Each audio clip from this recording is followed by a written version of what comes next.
السلام عليكم.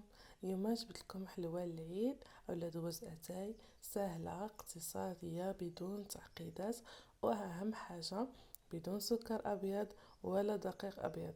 غادي نصغبوها بالطحين كومبلي وغادي تنجح معاكم وتجيكم مقرمله وهشيشه من الداخل. ما تجيكم كاع معجنه.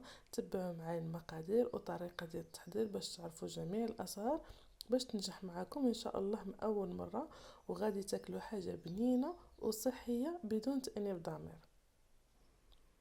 اول حاجه ناخذ 125 غرام ديال الزبده بحراره المطبخ، وواحد قشر ديال واحد البرتقاله، وشويه ديال الملحه. هنا خديت 40 غرام ديال العسل. ممكن تستعملوا اي محلي طبيعي بغيتو، ممكن سكر التمر، سكر جوز الهند اللي بغيتو. وغادي نحاولوا نخدمهم مع بعضياتهم. انا شويه جو بارد في الزبده، شويه ما بغاتش تولي يعني بحراره المطبخ بسرعه، فهنا غادي نخدمها. نحاولوا تخدموها مزيان مزيان. هنا بعد ما طلقت الزبده، غادي ندير نص كاس ديال العصير ديال البرتقال. غادي نحاول نحركهم مع بعضياتهم. وهنايا غادي نزيد نص كاس ديال الكوك ونص كاس ديال اللوز اللي محمر بالقشور ديالو مطحون. ممكن ديروا كاوكاو اولا ديروا بودره اللوز اللي بغيتو. غادي نحاول نحركهم هنا مع بعضياتهم مزيان. وهنايا غادي نضيف 30 غرام ديال النشا.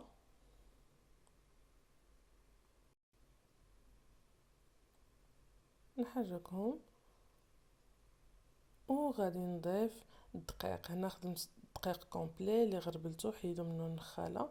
وغادي نبدا نضيف بالنسبه للكميه، فغادي تراوح ما بين 350 حتى 450. كتبقى على حسب نوع الدقيق اللي استعملته. كاين الدقيق اللي كيشرب وكاين الدقيق اللي ما كيشربش، فضيفوا بشويه بشويه نتوما كتحركوا. هنا غادي نضيف واحد الخميره ديال 8 غرام ونحركها. وغادي نبقى نضيف الطحين ديالي بشويه بشويه حتى تجمعنا العجينه. هنا ما تخليوش العجينه ديالكم تولي قاصحه. فاون فوا تجمع لكم صافي، ديك الساعه غادي تحبسوا. هانتي هنايا راه تجمعت ليا العجينه. دخلوا فيها الصباع ديالكم، الا خرج ناشف يعني ما فيش العجينه لاصقه فيه، فعرفوها راه واجده، باش ما تجيكمش الحلوه ديالكم قاصحه بزاف. هانتوما شوفوا راه العجينه لينه. هنا ندوزو نيشان نشكلوها. عندي هنا شويه ديال اللوز ايفيلي، بيض ديال واحد البيضه. والعجينه ديالنا غادي نديرو جوج ديال الاشكال. واحد الشكل غادي نخليوه عادي، يعني غادي ندير كويرات بهذه الطريقه كيف موضح في الفيديو، ولكن ما تخليوهمش غلاضين بزاف، يعني ما تخليوهمش واقفين بحال الغريبه. حاولوا شويه تبسطوهم بيديكم حيت مازال غادي تنفخ في الفران. غادي نكمل بهذه الطريقه هذه. بغيتيهم يعني ما تعبروهم ممكن تعبروهم باش يجيوكم قادين نيشان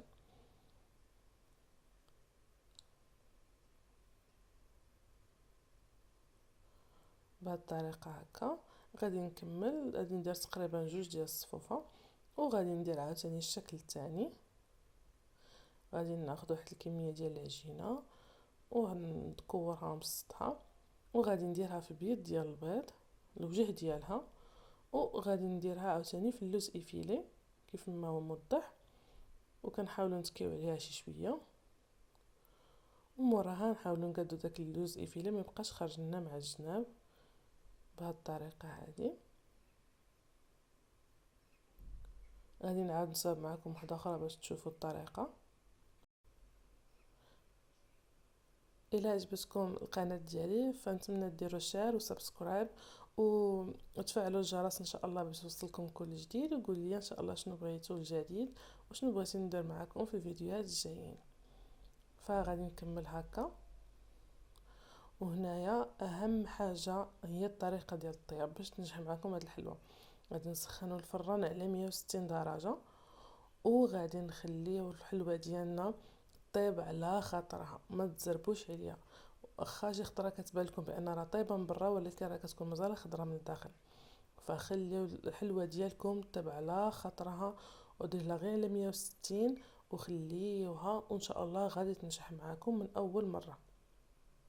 هنايا بعد ما طابت ليا اللاطه الاولى على الحلوه كي كتجي، راه هذا اللون هذا نورمال حيت ديجا مخدمين دقيق كومبلي، فهو كيعطيها واحد اللون شويه غالق على الحلوه العاديه. خديت شويه ديال الكوك هنايا اللي حمرته في المقله، حمروه في المقله، غير نقصوا عليه وبقاو حداه تحركوه حتى يعطيكم هذا اللوين. وغادي ناخذ شويه ديال العسل، غادي ندهن به الوجه ديالها، ممكن تستعملوا حتى الكونفيتور الا بغيتو. غادي ندهن واحد الدهنه خفيفه يعني ما تكتروش بزاف.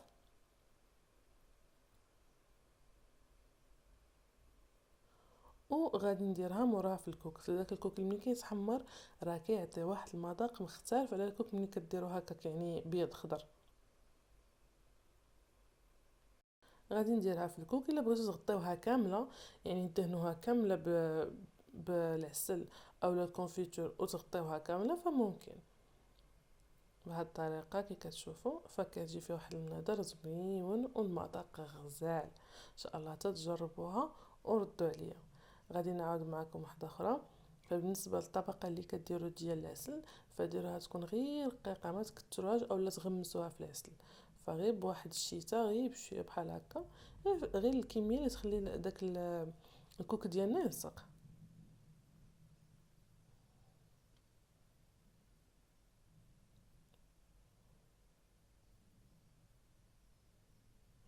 وغادي نديرها في الكوك بهذه الطريقه. صافي غادي نكمل بهذه الطريقه هذه حتى نكمل الكميه كامله اللي عندي، وغادي نرجع معكم باش تشوفوا النتيجه. هنايا بعد ما وجدت لنا الحلوه ديالنا فهكا كتجي، فراه كيجي المذاق ديالها غزال والمنظر ديالها رائع. داك النسمه ديال البرتقال ملي كتكون كطيب كتعطي واحد الريحه غزاله في الدار، وحتى المذاق ديالها فهو كيجي زوين. داك الخليط ما بين الكوك والبرتقال فكيجي غزال. هنايا غادي نقطع معكم وحده باش تشوفوها بان راه طايبه مزيان من الداخل، ما كتبقاش معجنه. هانتوما كي كتجي راه كتجي طايبه، ما كتجيش ديك العجينه في الوسط، غير عطاوها الخاطر في الطياب وغادي تنجح معكم. نتمنى الا عجبتكم الفيديو ديروا شير وسبسكرايب، ونتلاقاو في فيديو قريب ان شاء الله.